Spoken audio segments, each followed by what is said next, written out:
Halo teman-teman, selamat malam. Hari ini kita akan membahas soal nomor 4 dari buku Fisdes 2 ya.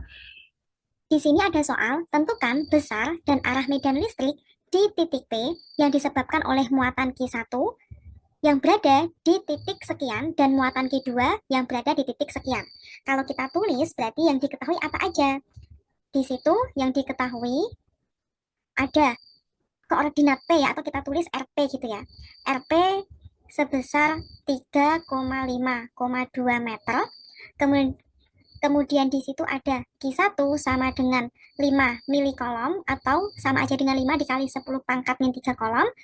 Berada di titik, berarti di sini R1-nya itu min 1, min 1 meter. Kemudian ada Q2 sebesar min 2 milikolom atau min 2 10 pangkat min 3 kolom. Berada di koordinat 1,1,1 meter. Nah, yang ditanya besar dan arah medan listrik. Berarti mutlaknya E di titik P ya kan? Berarti EP dan arahnya. Oke, kita kerjakan dulu untuk pertanyaan yang besar medan listrik di titik P. Karena yang ditanyakan medan listrik di titik P, dan di sini ada dua muatan, otomatis medan listrik di titik P itu dipengaruhi oleh Q1 sama Q2. Dan ini bentuknya koordinat, maka kita menggunakan persamaan medan listrik yang tanpa gambar, ya kan ya. Bagaimana persamaannya? Karena medan listrik di titik P dipengaruhi oleh dua muatan, maka kita bisa nulis kalau EP sama dengan EP1 ditambah EP2. EP1 kalau kita jabarin rumusnya itu adalah K dikali Q1 dibagi mutlak RP1 pangkat 3 ditambah K dikali Q2 dibagi mutlak RP2 pangkat 3 dikali RP2 vektor. Nah, dari sini untuk menyederhanakan perhitungan ya, kita cari masing-masing RP1 sama RP2 beserta besarnya. Nah, yang pertama kita cari dulu untuk RP1 ya, vektor. Vektor RP1 itu kan sama aja dengan vektor RP dikurangi vektor R1. Nah, vektor RP di sini berupa vektor RP di sini kan berupa koordinat ya, yaitu 3 dimensi, 3,5,2. Untuk mempermudah perhitungan, kita buat aja membentuk metrik vertikal. 3, 5, 2, seperti ini. Dikurangi R1-nya itu min 1, min 1, min 1, ya kan? Nah, berarti di sini yang X dikurangi dengan X, yang Y dikurangi dengan Y, yang Z dikurangi dengan Z. 3 min min 1, berarti kan 3 ditambah 1, yaitu 4. Sehingga vektor RP1-nya itu ada 4I ditambah 5 min min 1, 6J ditambah 2 min min 1, 3K.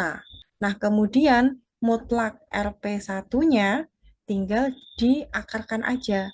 Akar 4 kuadrat ditambah 6 kuadrat ditambah 3 kuadrat. Berapa ini? Mari kita hitung.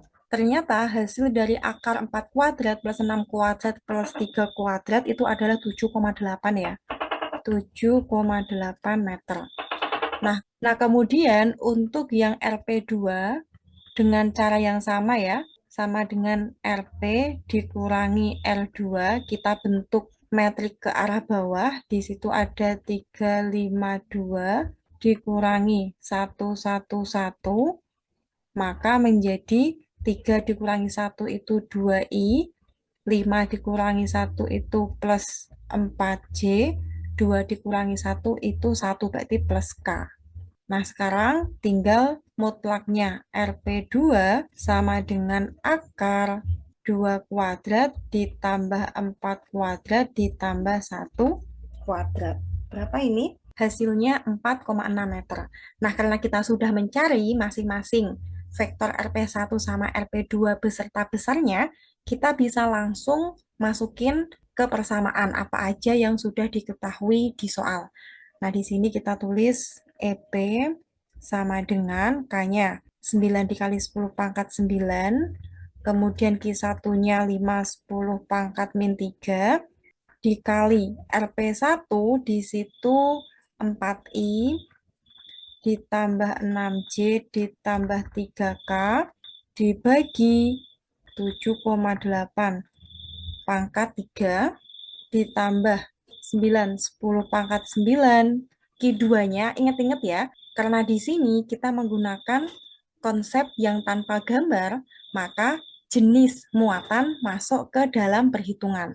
Karena di situ Q2-nya negatif, maka kita masukkan tanda negatifnya, yaitu min 2 ya. Berarti min 2, 10 pangkat min 3, Rp2-nya itu 2I plus 4J plus K dibagi 4,6 pangkat 3. Nah, setelah ini langsung perhitungan matematika aja ya, seperti biasa. Nah, di sini 10 pangkat 9 kita coret dengan 10 pangkat min 3 itu kan sisa 10 pangkat 6. 9 dikali 10 pangkat 6 dikali 5 dibagi 7,8 pangkat 3, hasilnya adalah 9,5, 10 pangkat 4. Di sini tetap ditulis 4I ditambah 6J ditambah 3K. Kemudian yang selanjutnya dengan cara yang sama ya. 10 pangkat 9 kita coret dengan min 3, sisa 10 pangkat 6 plus kali min itu adalah minus. Nah, di sini 9 dikali 2 dibagi 4,6 pangkat 3, hasilnya adalah 18,5, 10 pangkat 4 dikali 2I ditambah 4J ditambah K. 9,5 dikali 4 adalah 38, 9,5 dikali 6 itu 57, 9,5 dikali 3 itu 28,5. Seperti ini ya bentuknya ya. Kemudian min 18,5 dikali 2 itu min 37, min 18,5 dikali 4 itu min 74, yang terakhir, min 18,5 dikali 1 itu tetap min 18,5.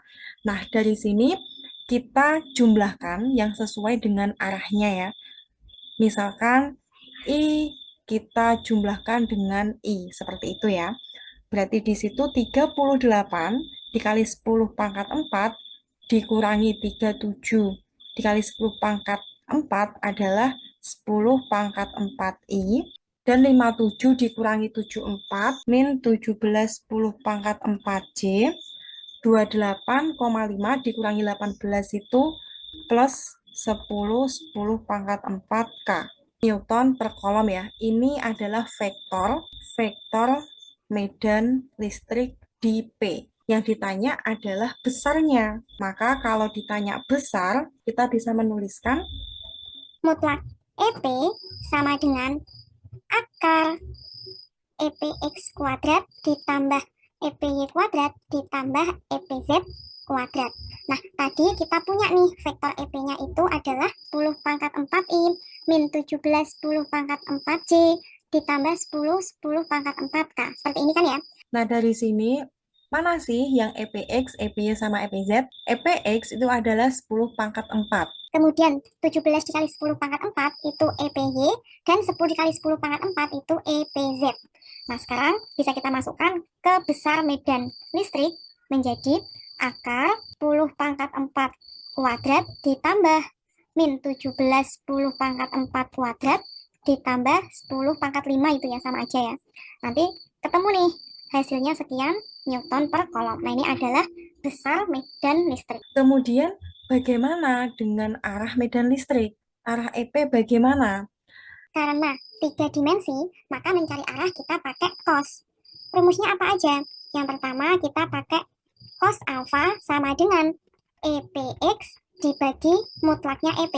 Nah, nanti dari sini bisa langsung ketemu alfa sama dengan arcos cos EPX dibagi mutlaknya EP. Seperti ini. Begitu juga yang berikutnya ada cos beta. Kita buat di situ EPY per mutlaknya EP. Nanti ketemu betanya sekian derajat. Yang terakhir ada cos gamma. Pakainya EPZ dibagi mutlaknya EP. Nanti dari sini ketemu gamanya sekian derajat. Nah, nanti bisa dicari pakai kalkulator ya. Nah, ini cara mencari arah medan listrik ketika di soal dia 3 dimensi. Kalau ada pertanyaan, bisa bertanya di kolom komentar.